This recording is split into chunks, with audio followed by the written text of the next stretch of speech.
Hello बच्चों, आज मैं बात कर रहा हूँ इलेक्ट्रोमैग्नेटिक इंडक्शन की। तो इसमें देखिए, इंडक्शन का मतलब होता है इंड्यूस होना। जैसे कि यहाँ पर हम लोग पढ़े थे कि करंट के द्वारा, करंट यहाँ पर है तो इसके द्वारा हम लोग मैग्नेटिक फील्ड निकाले थे, यानी मैग्नेट बनाए थे, मैग्नेट बनाए थे। ये किसके अनुसार बनाए थे?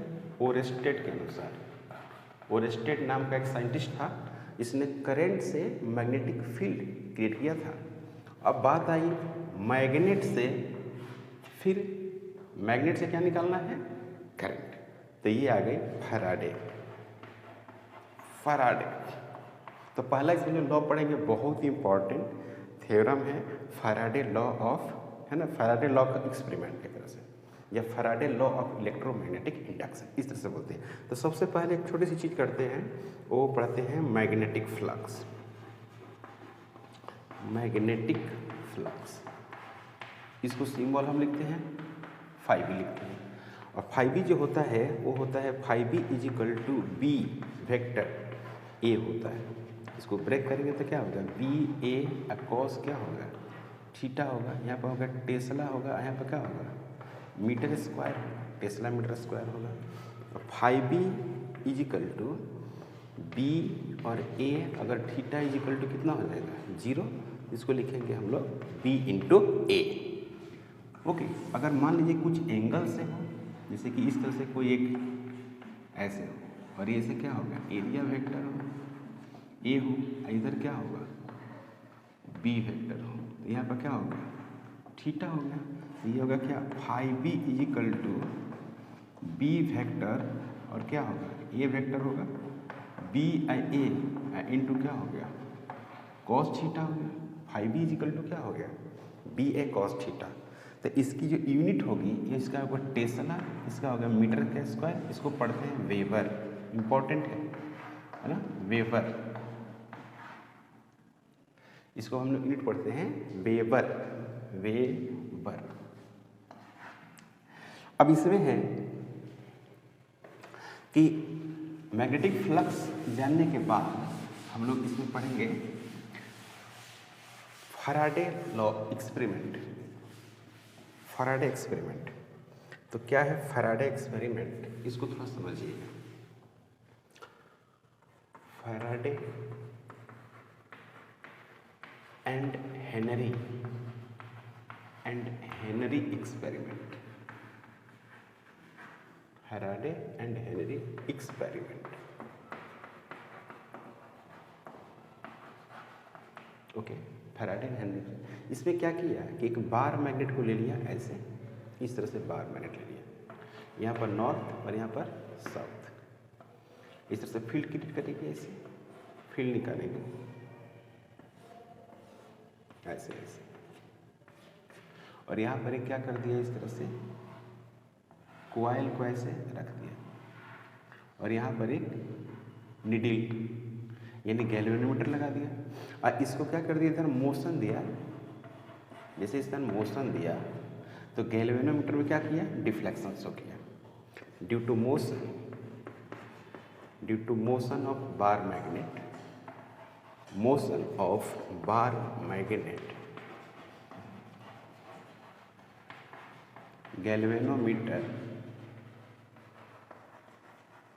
Galvanometer shows deflection.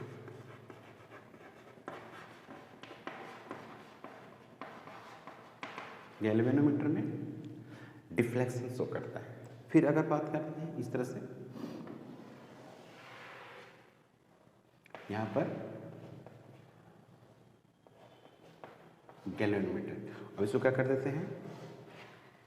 इसको पीछे लेके जाते हैं। ये नॉर्थ हो गया, साउथ हो गया, इस तरह से फील्ड निकल रहा, नॉर्थ से south.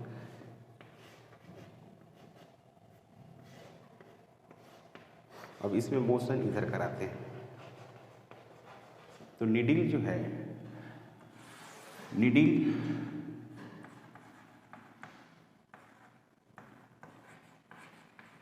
shows deflection in reverse direction, deflection in reverse reverse में दिखा, इफ स्पीड जो है, इफ स्पीड इंक्रीज कर रहा है, अगर मान लीजिए स्पीड इंक्रीज कर रहा है तो उसी के अनुसार डिफ्लेक्शन भी क्या हो रहा है, इंक्रीज कर रहा है, डिफ्लेक्शन इंक्रीज कर रहा है। अगर इस बार मिनट का स्पीड डबल कर देते हैं, बार मिनट का स्पीड क्या करते हैं, डबल, तो जैसे डबल करते हैं तो इसमें डिफ्लेक्शन भी क्या हो जाता है, बहुत ज़्यादा हो जाता है। उसी के हिसाब से अगर हम इसको पीछे ज़्यादा फास्ट करते हैं तो डिफ्लेक्शन क्या हो जाता है, अपोजिट डायरेक्शन में ज़्यादा हो जाता है। अगर दोनों का अपोजिट डायरेक्शन में मोशन कराते हैं, अपोजिट डायरेक्शन में, तो डिफ्लेक्शन ज़्यादा शो करता है। अगर दोनों का इधर इसका भी स्पीड भी कर देते हैं इधर, और इसका भी स्पीड इधर भी कर देते हैं, तो कोई चेंज नहीं आता है। इसका क्या मतलब हुआ, इसका मतलब यही हुआ कि जो मैग्नेटिक फ्लक्स का जो रेट है, rate of change of magnetic flux, वो क्या देता है, ईएमएफ देता है। अगर कोई कॉइल है और किसी कॉइल में अगर डिफ्लेक्शन शो कर रहा है तो इसका क्या मतलब है, इसका मतलब ये हुआ कि इसमें सबसे पहले क्या आया होगा, ईएमएफ आया होगा। सबसे पहला काम है कि इसमें ईएमएफ आया होगा। तो इस तरह से फैराडे ने एक लॉ दिया, फैराडे लॉ कि जो rate of change of magnetic जो फ्लक्स है, rate of change of magnetic flux, वो डायरेक्टली प्रोपोर्शनल क्या है, ईएमएफ का है, यानी डेल्टा फाई बी डिवाइडेड बटे डेल्टा टी, यानी EMF is equal to minus delta phi B divided बटे डेल्टा टी। तो ईएमएफ बराबर क्या होगा, minus N delta phi B divided बटे क्या हो गया, डेल्टा टी हो गया। यानी ईएमएफ बराबर माइनस एन और delta phi B upon delta T, rate of change of EMF. अब ये जो है निगेटिव साइन इंडिकेट क्या करता है, निगेटिव साइन यहाँ पर इंडिकेट कर रहा है कि किसी फ्लक्स के चेंज के वजह से, है ना, ईएमएफ आया है, तो ये जो ईएमएफ करंट इंड्यूस करेगा वो इसी फ्लक्स का अपोज करेगा, है ना। तो इसका हम लोग जो डायरेक्शन डिटरमाइन करते हैं, ईएमएफ का डायरेक्शन जो डिटरमाइन करते हैं, वो लेंज लॉ से करते हैं, लेंज लॉ। अब ये लेंज लॉ किस पर बेस्ड है, कंजर्वेशन ऑफ एनर्जी पर, कंजर्वेशन ऑफ एनर्जी, ये बेस्ट इस पे भाई कंजर्वेशन ऑफ एनर्जी पर बेस्ड है। अब ये डायरेक्शन देता है, direction of induced EMF, direction of induced EMF, जो ईएमएफ इंड्यूस होगी उसकी डायरेक्शन ये बताएगा। क्लियर है।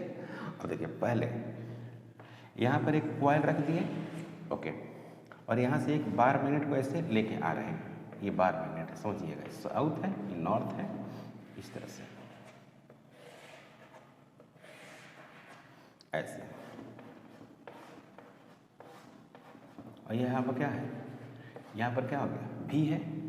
तो इसमें क्या होगा, इसमें नंबर ऑफ फील्ड लाइंस क्या कर रही है, बढ़ रही है, तो फ्लक्स भी क्या कर रही है, बढ़ेगी, तो डेल्टा फाई बी भी क्या करेगा, बढ़ेगा।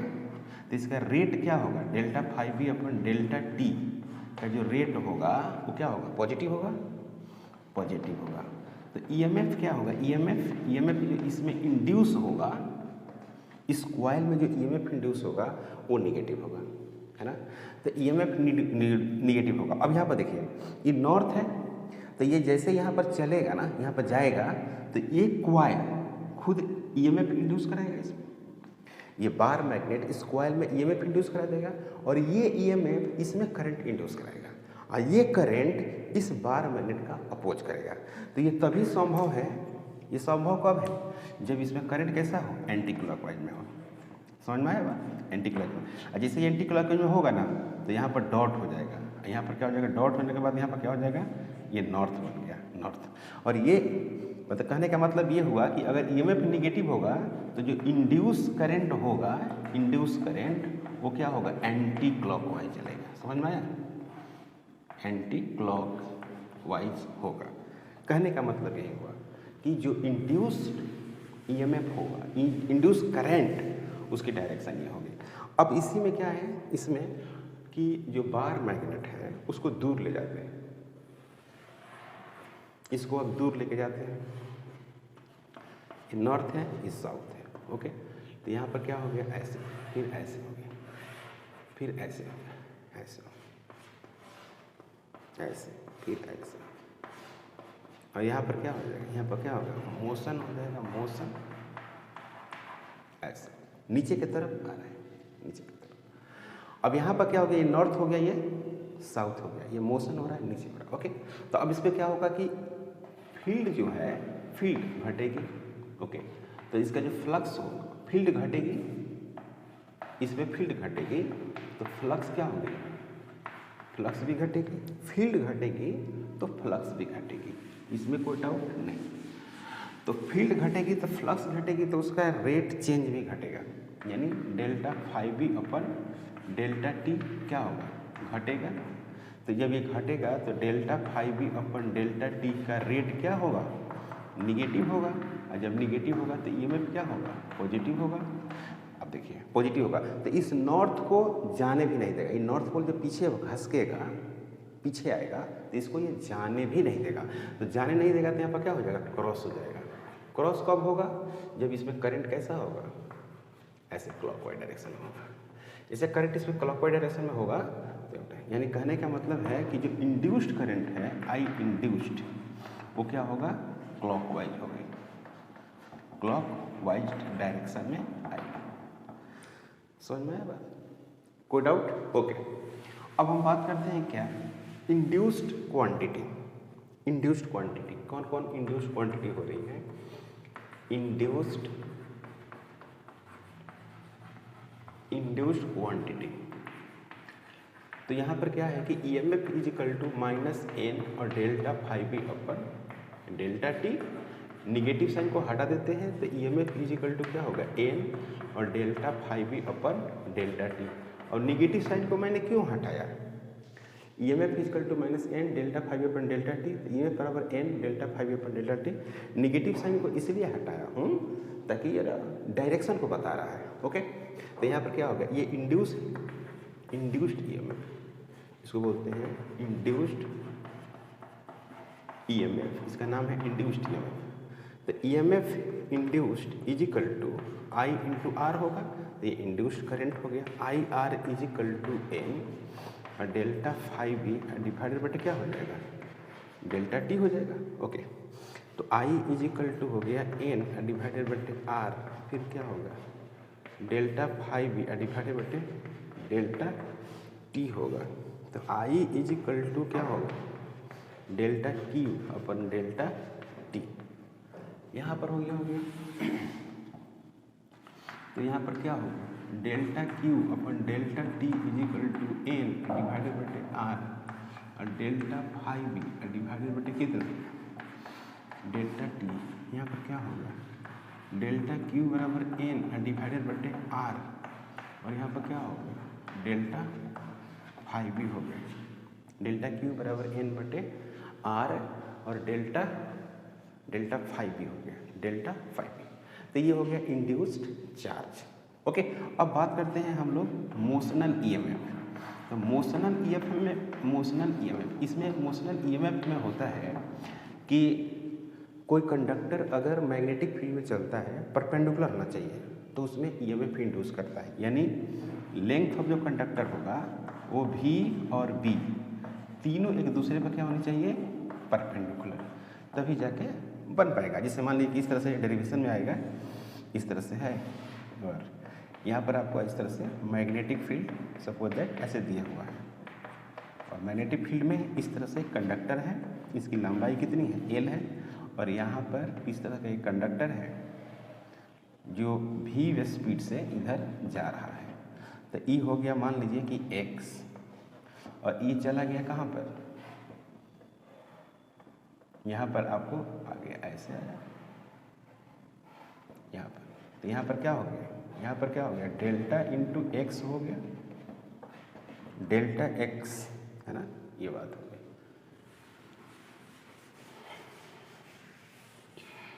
डेल्टा एक्स, तो यहाँ पर हो गया आपको v is equal to delta X divided बटे कितना हो गया, डेल्टा टी हो गया। ओके, अब इसमें फ्लक्स कितना आया, इस यहाँ से यहाँ गया, माने कि t बराबर 0 पर यहाँ है और टाइम t पर यहाँ आ गया है ना, t बराबर 0 पर यहाँ है और टाइम t पर यहाँ आ गया, तो इसका एरिया कितना कवर किया? इसकी लंबाई तो l है, ये यहाँ से यहाँ गया, वो कितना है? x है। तो चलो इसका एरिया निकालो पहले। Area is equal to delta x into क्या लिखेंगे? l। ये डेल्टा x है, यहाँ से ये जो गया डेल्टा x है, और लंबाई कितना है? l, तो डेल्टा x हो गया। ओके, तो यहाँ पर क्या हो जाएगा? डेल्टा x, ठीक है, इतना रहने दीजिए। तो now five B is equal to जो है, five B is equal to B into A होता है, तो बी तो है, ओके, तो यहाँ पर एल इंटू डेल्टा एक्स हुआ। तो ई एम एफ बराबर क्या होता है? ई एम एफ बराबर होता है delta phi B divided by delta T होता है, delta phi B upon delta T. और डेल्टा फाइव बी का वैल्यू ये है, यानी B into L into delta X divided by delta T. तो यहाँ पर क्या हो जाएगा? भी, बी और एल, यहाँ पर क्या होगा? ई एम एफ होगा, ओके, ई एम एफ होगा। अब यहाँ पे क्या मिलता है? यहाँ पर देखिए, तो ये हो गया मोशनल ई एम एफ। तो यहाँ पर हो गया E M F is equal to I R, तो I R is equal to V B और एल। तो ये हो गया I is equal to V B L. इसमें इंड्यूस करंट इतना आ गया, ये इंड्यूस्ड करंट है। अब बात करते हैं फोर्स की। तो एफ बराबर क्या होता है? आई होता है, एल भी फार्मूला होता है उसमें फोर्स। तो यहाँ पर हो गया आई का वैल्यू है वी बी एल, अब पहले से है एल इंटू बी डिवाइडेड बटे आर, ओके। तो यहाँ पर क्या लिखेंगे? वी बी का स्क्वायर, फिर एल का स्क्वायर डिवाइडेड बटे क्या लिखेंगे? आर लिखेंगे, और ये लिखेंगे कितना? एफ। तो V B square L square divided बटे कितना? आर लिखेंगे। तो अब बात करते हैं क्या? Mechanical power.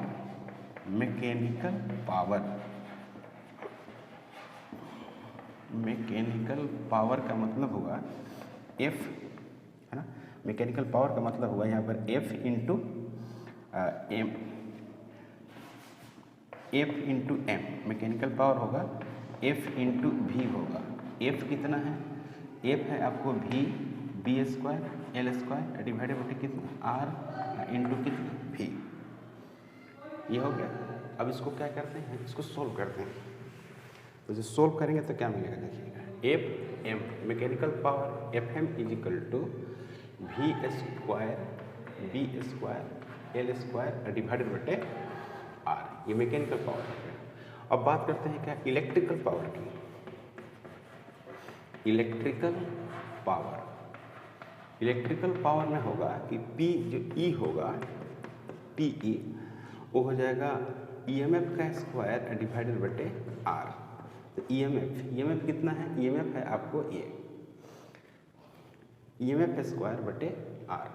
तो यहाँ पर आपको मिलेगा EMF, आपको ये आ रहा है VBL रहा, VBL, तो VBL इसका स्क्वायर डिवाइडेड बटे R। तो यहाँ पर क्या होगा? V का स्क्वायर B का स्क्वायर L का स्क्वायर डिवाइडेड बटे R। अब यहाँ पर क्या मिल गया आपको? यहाँ पर मिला P जो E है वो P क्या मिल गया? M मिल गया। कहने का मतलब ये हुआ कि मोशन के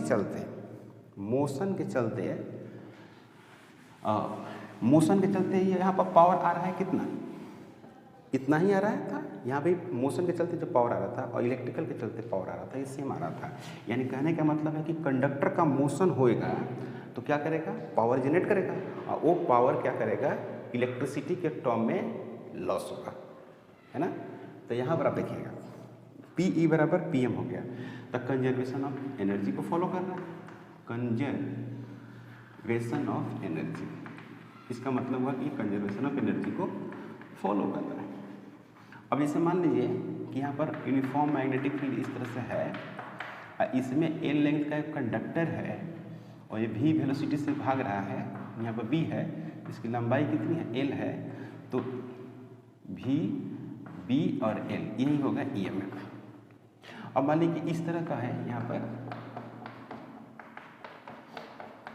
इस तरह से है, और इस तरह से कोई एक कंडक्टर है, इसके अंदर इसमें गिर रहा है, इसकी रेडियस कितनी है?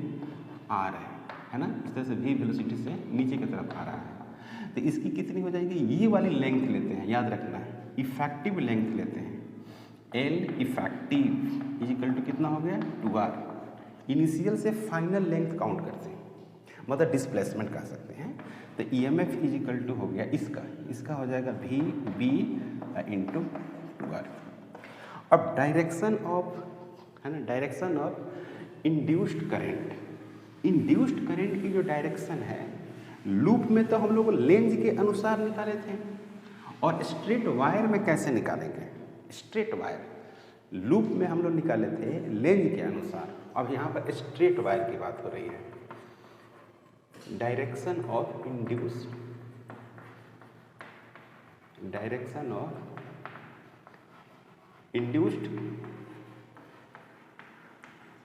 Current, direction of induced current, induced current का डायरेक्शन कैसे निकालते हैं? इसमें होता है ना फ्लेमिंग राइट हैंड का इस्तेमाल करते हैं, फ्लेमिंग राइट हैंड। इसमें होता है कि जो थंब होता है, थंब होता है वो मोशन को बताता है, ठीक है, और वो जो फोर फिंगर होती है,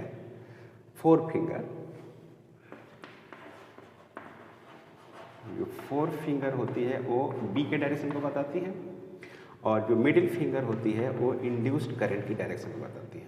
मिडिल फिंगर वो होती है इंड्यूस्ड करंट की डायरेक्शन। अब इसे मान लीजिए कि इस तरह से है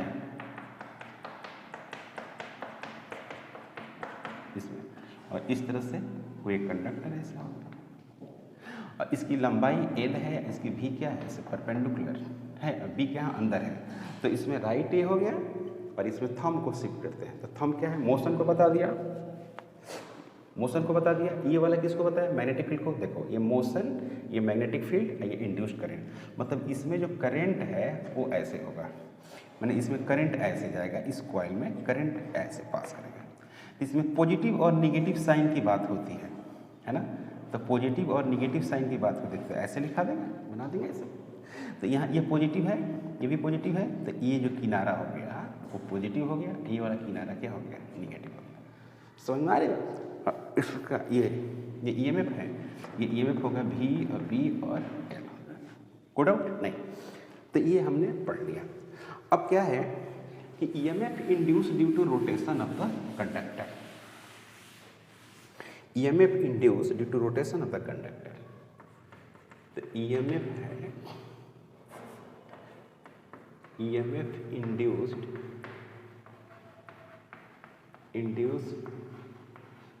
due to rotation of conductor, EMF induce due to rotation of conductor. देखिए एक इस तरह से मैग्नेटिक फील्ड है और कोई एक कंडक्टर है जो रोटेट कर रहा है ना, इस तरह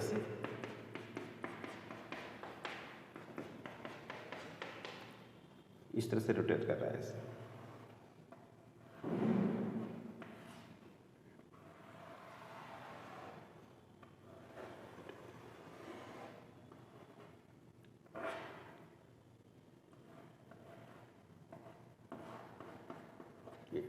इस तरह से ये घूम रहा है ना, इस तरह से घूम रहा है, इसकी लंबाई एल है, मैग्नेटिक फील्ड बी है।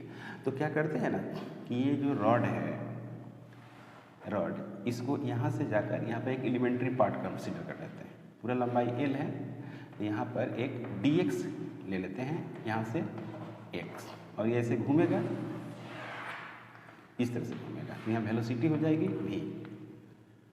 v वेलोसिटी हो जाएगी। तो यहाँ पर क्या हो जाएगा कि d जो ईएमएफ है ना, ड्यू टू dx लेंथ के लिए है, तो d EMF is equal to v b into dx, छोटा सा लंबाई है, यहाँ पर v बराबर क्या होगा, v बराबर होगा x इंटू ओमेगा, v बराबर क्या होगा, x इंटू ओमेगा होगा, d EMF is equal to x into omega और b इंटू क्या हो गया, dx हो गया। तो D E M F is equal to omega B और एक्स और क्या हो गया डी एक्स हो गया, ऐसा हो गया। तो जीरो से लेकर कहाँ तक एल तक, जीरो से लेकर कहाँ तक ई एम एफ, जीरो से लेकर ई एम एफ, तो यहाँ पर हो जाएगा ई एम एफ, यहाँ पर हो जाएगा डब्ल्यू बी और एल स्क्वायर डिवाइडेड बटे 2। ये है रोटेशन के चलते। अगर कोई ऐसे है और रोटेट कर रहा है तो उसका ई एम एफ ये जाएगा। तो E M F is equal to यहाँ पर लिखेंगे ओमेगा, लिखेंगे बी, लिखेंगे और इसको लिखेंगे क्या 2 पाई इंटू एफ लिख सकते हैं और बी इंटू एल का स्क्वायर लिख सकते हैं बाई 2, यानी pi into F into B और एल का स्क्वायर, ये हो गया आपका E M F. E M F का वैल्यू जो है क्लियर। अब इसी को आप टाइम पीरियड के टर्म में लिख सकते हैं, अगर लिखना चाहेंगे तो टाइम पीरियड के टर्म में लिखेंगे तो हो जाएगा आपको E M F is equal to omega की जगह पर रखेंगे तो 2 पाई डिवाइडेड बटे टी इंटू बी और एल स्क्वायर डिवाइडेड बटे कितना 2 लिखेंगे, तो पाई और बी फिर एल का स्क्वायर डिवाइडेड बटे कितना टी और यहाँ पर हो जाएगा क्या ई एम एफ, ऐसा वैल्यू होगा।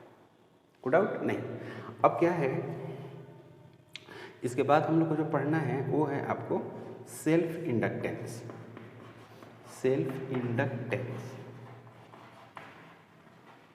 इस सेल्फ इंडक्टेंस में क्या है कि इस तरह से मान लीजिए कॉइल है ऐसे ऐसे, ठीक है, और इसमें आपने एक सोर्स लगाया, ओके, और यहाँ पर आपने रिहोस्टेट लगा दिया, RH रिहोस्टेट लगाया आपने, ओके, माइनस प्लस और V। तो इसमें करंट कैसा हो जाएगा, इस तरह से करंट जाएगी, ऐसे जाएगी। तो जो इंड्यूस करंट होगी, ऐसे करंट जा रही है सेल के द्वारा, और जो इंड्यूस करंट होगी वो इसमें अपोज करेगी।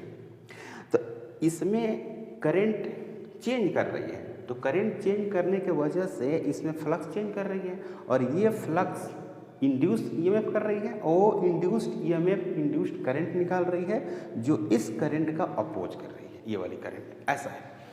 तो इसमें क्या होता है कि जो फ्लक्स होती है, जो फ्लक्स वो डायरेक्टली इसमें जो फ्लक्स जो इंड्यूस होगी वो इसके द्वारा जो करंट इसमें आ रही है उसके डायरेक्टली प्रोपोर्शनल होगी। यहाँ पर लिखेंगे कि जो फ्लक्स होंगे फाई बी डायरेक्टली प्रोपोर्शनल आई, मतलब कि आप ऐसा लिख सकते हैं एन फाई बी डायरेक्टिव आई, तो एन जो फाई बी होगी वो हो जाएगी एल इंटू आई, है ना। तो एल बराबर हो जाएगा एन फाई बी डिवाइडेड बटे क्या हो जाएगा आई। एल बराबर क्या हो गया एल फाई बी डिवाइडेड बटे आई, एल फाई बी बराबर क्या हो गया एल आई हो गया, एल बराबर एन फाई बी डिवाइडेड बटे आई हो गया, ठीक है। तो ये हो गया, आपको इसका नाम है self inductance. Self inductance, self inductance. अब इसमें क्या है कि फैराडे लॉ से हम लोग क्या पढ़े थे, माइनस, है ना, डी फाई बी डिवाइडेड बटे डी टी, है ना। तो ई एम एफ बराबर यहाँ पर लिखेंगे एन फाई बी, या यहाँ पर लिख सकते हैं एन फाई बी, यहाँ पर लिखेंगे minus L D I upon D T. ये हो गया इंड्यूस्ड, ये हो गया आपका इंड्यूस्ड ई एम एफ। अब बात करते हैं self inductance due to long solenoid. Self inductance due to long solenoid, self inductance due to long solenoid, self inductance due to long solenoid. तो आपको पता है कि जो यहाँ पर लिखते हैं phi B is equal to L I लिखते हैं, ठीक है। तो फाई बी क्या लिखेंगे पता है, बी इंटू ए लिखेंगे, लिखेंगे कि नहीं। अब बी बराबर क्या लिखेंगे, म्यू जीरो आई इंटू स्मॉल एन लिखते हैं, पता है, स्मॉल एन इंटू ए लिखते हैं। अब यहाँ पर म्यू जीरो लिखेंगे, आई लिखेंगे, स्मॉल एन बराबर क्या लिखेंगे, कैपिटल एन बटे एन लिखेंगे, फिर ए लिखेंगे, और यहाँ पर क्या हो गया, अब यहाँ पर पुट करेंगे, यहाँ पर जब पुट करिएगा वैल्यूज यहाँ पर तो आपको आ जाएगा वैल्यूज। तो एन यहाँ पर होगा, यहाँ पर हो गया mu zero I capital N divided by L into A is equal to L into क्या होगा आई होगा। तो यहाँ पर क्या होगा एन का square mu zero A divided बटे क्या होगा L is equal to capital L, capital L, इसको हम लोग बोलेंगे कैपिटल एल, यानी mu zero N square A बटे L is equal to capital L. तो कैपिटल एल क्या होगा सेल्फ इंडक्टेंस हो गया। तो एल जो है डिपेंड्स नंबर ऑफ टर्न्स पे डिपेंड करता है। दूसरा है इसमें मीडियम पर डिपेंड करता है, किस मीडियम का है। तीसरी बात है कि शेप एंड साइज पर डिपेंड करता है, शेप एंड साइज, इन सभी चीज़ों पर डिपेंड करता है। Depends number of turns, medium, shape and size, इन सभी बातों पर ये डिपेंड करता है। Energy stored in the inductor, इस तरह से इंडक्टर का सिंबल होता है एल हो गया। तो यहाँ पर लगा दिया क्या एक सेल लगा दिया ऐसे, ओके, ईएमएफ लगा दिया, क्लियर। यहाँ पर एल है तो ऐसे जा रहा है। तो अभी मैंने बताया था कि ईएमएफ जो इसमें इंड्यूस होगा तो क्या होगा माइनस एल होगा और D I upon D T होगा। इसमें जो इंड्यूस ईएमएफ होगी ये इंड्यूस्ड ईएमएफ इसमें, ओके। इसको पॉजिटिव ले लेते हैं, ई इन इज इक्वल टू एल और D I upon D T. तो जो पावर होता है ना, पावर वो क्या होता है ईएमएफ इंटू आई होता है कि नहीं। इस ईएमएफ का वैल्यू यहाँ पर पुट कर दीजिए L D I upon D T into क्या हो गया आई हो गया, क्लियर। हमको पहले एनर्जी निकालना, एनर्जी में मतलब कि पहले वर्क डन निकालना पड़ेगा। तो पी इज इक्वल टू क्या होती है D W upon D T. तो D W is equal to क्या हो जाएगी पी हो जाएगी और डी टी हो जाएगी, है ना। इंटीग्रेट कर दिया, डब्ल्यू हो गई, पी का वैल्यूज आपको रखना है यहाँ पर ये वाली वैल्यूज है ना। यहाँ पर लिखेंगे L D I upon D T, फिर क्या होगा आई इंटू कितना होगा डी टी, ये कट जाएगा। तो W is equal to integration, तो W is equal to L और यहाँ पर हो गया आई, फिर क्या होगा डी आई, जीरो से लेकर कहाँ होगा आई होगा। W is equal to L होगा और यहाँ पर क्या होगा आई का स्क्वायर डिवाइडेड बटे 2, जीरो से लेकर कहाँ होगा आई होगा। तो W is equal to L और आई का स्क्वायर डिवाइडेड बटे 2 माइनस 0, 1/2 हो गया एल होगा और आई का स्क्वायर होगा, यहाँ पर क्या होगा डब्ल्यू होगा। तो एनर्जी जो स्टोर होगा, एनर्जी स्टोर 1/2 एल आई का स्क्वायर होगा, ये एनर्जी स्टोर हो गया 1/2 एल आई स्क्वायर। अभी किसके जैसा है 1/2 के एक्स स्क्वायर जैसा है ना। 1/2 के एक्स स्क्वायर पढ़ते थे, है ना, उस तरह से है कि नहीं। इसको बोलते हैं एनर्जी स्टोरिंग ग्रुप, ये भी एनर्जी स्टोर करता है, एनर्जी स्टोरिंग ग्रुप बोलते हैं, ठीक है। ये हो गया एनर्जी स्टोरिंग ग्रुप। अब इसमें आपको पैरेलल सीरीज पढ़ना है तो बहुत सिंपल होता है ना, काफ़ी सिंपल होता है इसका पैरेलल सीरीज, याद रखिएगा। जैसे कि रेजिस्टेंस जोड़ते हैं ना सेम वैसा ही जोड़ते हैं।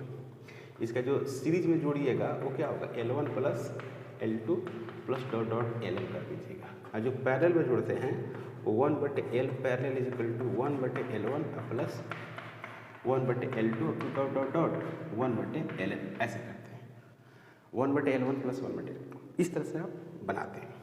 अब इसमें आप बात करते हैं क्या हम लोग म्यूचुअल इंडक्टेंस। म्यूचुअल में क्या होता है कि सेम रहता है। यहाँ पर म्यूचुअल इंडक्टेंस में दो आपको सोलेनॉइड होंगे और ये सेम होंगे म्यूचुअल इंडक्टेंस। जैसे मान लीजिए इस तरह से कॉइल और एक उसी में एक और है बड़ा वाला को मानते हैं सेकेंडरी, है ना, सेकेंडरी, है ना। अब फर्स्ट वाला को क्या मानते हैं प्राइमरी, फर्स्ट वाला को प्राइमरी माने। तो होगा क्या कि जो फ्लक्स है ना, जो फ्लक्स एक का होगा वो दूसरे से पास करेगा, मतलब कि एक का फील्ड दूसरे से पास करेगा, ऐसा मानिए, है ना। फ्लक्स जो होगी इसमें होता है क्या कि जैसे n जैसे 5b हो गया, n 5b हो गया, तो ये जो फ्लक्स है वो किसकी है सेकेंडरी का, मानते हैं कि सेकेंडरी, ये सेकेंडरी हो गई। फ्लक्स किससे पास कर रही है, मैंने फ्लक्स किसका है, ये सेकेंडरी का। फील्ड किसका होगा, प्राइमरी का। फील्ड होगा प्राइमरी का, क्योंकि करंट प्राइमरी की होगी, तो जिसकी करंट होगी उसी का तो फील्ड होगी। और ये फील्ड पास करेगी सेकेंडरी से। इसका क्या कहने का मतलब हुआ, इसका मतलब ये हुआ कि जो करंट होगी वो प्राइमरी की होगी। Good out, okay. यहाँ पर लिखेंगे एन सेकेंडरी, यहाँ पर इसको ब्रेक करिए, इसको ब्रेक करिएगा तो क्या मिलेगा, बी प्राइमरी एरिया, एरिया को छोड़ो, एरिया तो कोई बात नहीं है, ये हो गया डायरेक्टली प्रोपोर्शनल क्या हो गया, आई पी। तो यहाँ पर हो गया एन एस। अब इसमें आइए बी जीरो और आई पी होगा, और number of loops, number of turns किसका होगा, ये नंबर ऑफ टर्न्स होगा किसका, नंबर ऑफ टर्न्स मतलब कि जो फील्ड आया है, फील्ड नंबर ऑफ टर्न के चलते आया है, तो ये होगा प्राइमरी का एन पी, मतलब छोटा वाला एन पी होता है N P into A is equal to M. यहाँ पर क्या होगा, आई पी, आई पी से आई पी कट गया, हो गया आंसर। तो M is equal to N S, फिर हो गया एन पी डिवाइडेड बाई कितना हो गया एल, फिर हो गया म्यू जीरो और फिर हो गया ए। किस बात पर डिपेंड कर रहा है, number of turns, separate size and medium. अब दूसरी बात, अब मान लीजिए कि जो पास कर रहा है, जो फ्लक्स जो इंड्यूस हो रहा है वो प्राइमरी में हो रहा था, करंट किसका होगा, सेकेंडरी का। तो यहाँ पर लिखेंगे क्या, एन पी, और यहाँ पर लिखेंगे क्या, आई इंटू बी इंटू पी, और डायरेक्टली प्रोपोर्शनल क्या हो गया, आई इंटू एस हो गया। यहाँ पर हो गया क्या, एन पी, और यहाँ पर क्या हो गया, B secondary into A, directly proportional क्या हो गया, आई एस हो गया, mu zero I S into N P, mu zero और I S into N S, N S secondary का होगा, बराबर एम होगा क्या, और आई एस। ये आई एस से आई एस कट गया, यहाँ पर क्या मिला, यहाँ पर ए छूट रहा है भाई, ए, यहाँ पर होगा एन पी, फिर म्यू जीरो, फिर capital N S divided by L into A is equal to क्या हो गया, एम हो गया, है ना। N P mu zero N S बटे एल, कैपिटल ए और एम, है ना, एन पी इतना हो गया, एन पी वर्ड्स। तो ये हो गया म्यूचुअल इंडक्टेंस, किस पर डिपेंड करता है, सेपरेट साइज पर। अब यहाँ पर अगर मान लीजिए कि फ्लक्स जो है चेंज कर रहा है, द फ्लक्स आर वेरिएबल, इसी में if flux are variable, flux अगर वेरिएबल हो तब क्या करेंगे, फ्लक्स वेरिएबल हो, तो फ्लक्स वेरिएबल हो तो ऐसा लिखेंगे एन, कुछ भी लिख सकते हैं आप, एन पी लिख सकते हैं, और फाइव पी, ऐसे ही लिखिए, कोई दिक्कत नहीं, या सिंपली ऐसे ही लिखिए, N P is equal to M, और यहाँ पर लिख सकते हैं आई, हो गया।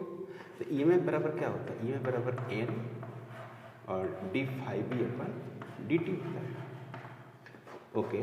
तो इसको क्या लिखेंगे, N D phi D T, इसको डिफ्रेंशिएट करते हैं, इसी को डिफ्रेंशिएट करेंगे तो हमको क्या मिल जाएगा, ई एम एफ बराबर मिल जाएगा माइनस एम डी आई पर डी टी। ये हो गया induced E M F, induced E M F in the coil. Next आपको है एसी जनरेटर, इसी में एक पढ़ना है एसी जनरेटर। तो पहली बात कि एसी जनरेटर किस पे काम करता है, ये देख लो भाई, एसी जनरेटर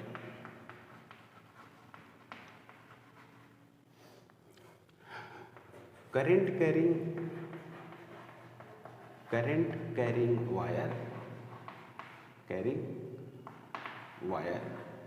कोई करंट कैरिंग वायर है और उसमें क्या हो रहा है कि फ्लक्स उसका, या ऐसे लिखिए rate of change flux, rate of change of flux, उसमें फ्लक्स जो है वो चेंज करेगा। कैसे फ्लक्स करेगा, इस तरह से एक मान लीजिए बहुत बड़ा मैग्नेट है नॉर्थ, इस तरह से एक बहुत बड़ा मैग्नेट है, ये क्या है साउथ है, ये ऐसा होगा, इस तरह से होगा, ऐसे ऐसे ऐसे, ठीक है। इस तरह से यहाँ पर रिंग लगा रहता है, इस रिंग से इस तरह से कनेक्ट किया रहता है, यहाँ पर भी रिंग रहता है, और ये जो है इसके अबाउट क्या करता है, इस तरह से ये घूमता है ओमेगा से।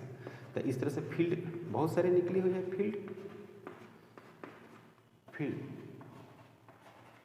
ये हो गया क्या, बी हो गया। यहाँ पर क्या हो गया, बी हो गया, यहाँ पर क्या हो गया, एल हो गया, यहाँ पर हो गया कुछ लंबाई इसकी होगी एल, जो भी एरिया मान लेते ए है। तो एक समय क्या आएगा कि ऐसा है तो इसका एरिया वेक्टर किधर है, इधर है, और फील्ड किधर है, इधर है, तो फ्लक्स किधर हो जाएगा, फ्लक्स और एरिया वेक्टर के बीच का एंगल 90 हो जाएगा, तो जीरो क्वांटिटी हो जाएगी। उसके बाद ऐसे से फिर क्या करिए, घूम जाएगी ऐसे, तो एरिया वेक्टर इधर है और फ्लक्स किधर है, एरिया वेक्टर इधर है, फील्ड भी इधर है, तो फ्लक्स मैक्सिमम, उसके बाद फिर ऐसे हो जाएगा, फिर जीरो हो जाएगा, फिर निगेटिव हो जाएगा, फिर जीरो हो जाएगा, फिर मैक्सिमम हो जाएगा, फिर नेगेटिव हो जाएगा। तो इस तरह से ये चेंज करेगा। तो जो फाई बी होगा, फाई बी इक्वल टू वो क्या होगा, बी इंटू ए होगा। इसको ब्रेक करेंगे तो क्या होगा, B A into cos theta होगा। यहाँ पर थीटा इज इक्वल टू क्या होगा, ओमेगा इंटू टी। तो phi B is equal to आएगा बी ए कोस और ओमेगा टी आएगा। ओके, तो अगर n नंबर ऑफ टर्म्स की लिए बात करें, n नंबर ऑफ टर्म्स के लिए, तो N B A cos omega T इस तरह से हो जाएगा। अब इसमें क्या करेंगे, ईएमएफ के लिए क्या करेंगे, minus D phi B divided by क्या कर देंगे, D T, D phi B पर डी टी करेंगे। तो यहाँ पर हो गया, यहाँ पर n हो जाएगा, b हो जाएगा, a हो जाएगा, ओमेगा होगा और साइन ओमेगा टी हो जाएगा। इतना को हम लोग ईएमएफ नॉट मानते हैं, EMF not is equal to sine omega T.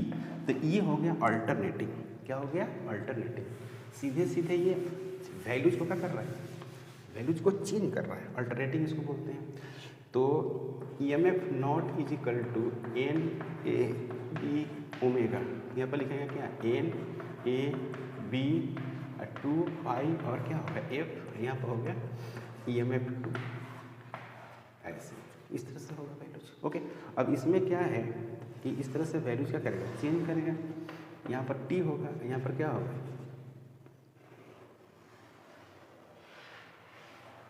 ऐसे होगा। यहाँ पर हो जाएगा क्या, कैपिटल टी होगा और टी बटे क्या होगा, टी होगा और जीरो होगा।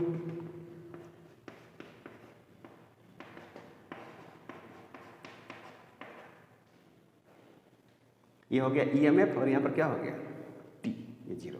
तो इस तरह से अल्टरनेटिंग ईएमएफ हम इसको बोलते हैं, इसको पिक वैल्यू बोलते हैं, जो मैंने एसी में डिस्कशन किया है। इसके बाद चैप्टर है एसी, उसमें मैंने डिस्कशन कर दिया। तो ये रहा इलेक्ट्रोमैग्नेटिक इंडक्शन का वन शॉर्ट वीडियो। अगर आप मेरे चैनल पर नए हैं प्लीज़ सब्सक्राइब करें, शेयर करें। Thank you.